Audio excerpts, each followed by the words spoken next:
They say Job praised, and he did at first. But the part we struggle with is the part that hurts. Because the book of Job looks more like God and Satan basically playing cards with Job's life on the line, and Job never gets to see that scene. No context, no warning, just suffering without a reason given. Don't miss this.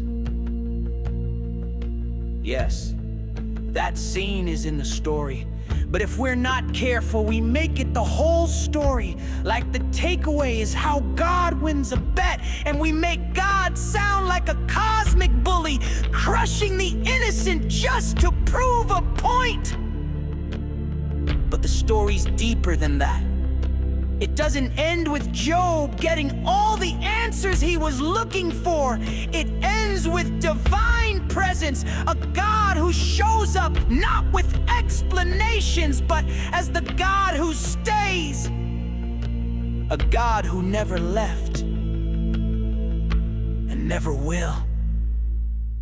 See, Job didn't find peace by hiding his pain. He found it by pouring it out. He said what most wouldn't dare say out loud, and then wrestled with it in the dust.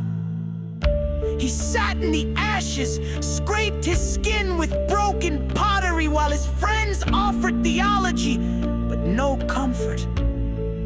And still, God listened. God didn't want Job's polished replies. He wanted his heart, the cracked open, bruised up truth of it, not a Sunday morning soundbite. Maybe what God honored wasn't just Job's praise, but the honesty too. The kind most Christians are afraid to speak. The kind of raw truth they think might make God leave, but he didn't. He stayed. And even in the rubble, Job held to a deeper hope. I know my Redeemer lives, not as a forced declaration, but as a raw, unfiltered cry from a man still searching for God. We act like faith is pretending, but Job showed us it's wrestling. It's asking questions that echo back empty and still not walking away. And holiness isn't pristine robes and polished prayers. Maybe it's tear-stained faces and hands trembling as they reach for heaven from the floor of despair.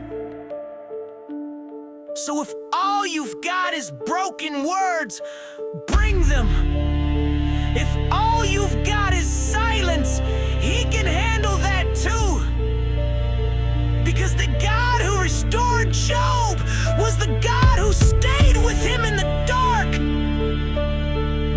Because the turning point wasn't the healing, it was finally seeing God, not as an idea, but as someone who was there all along.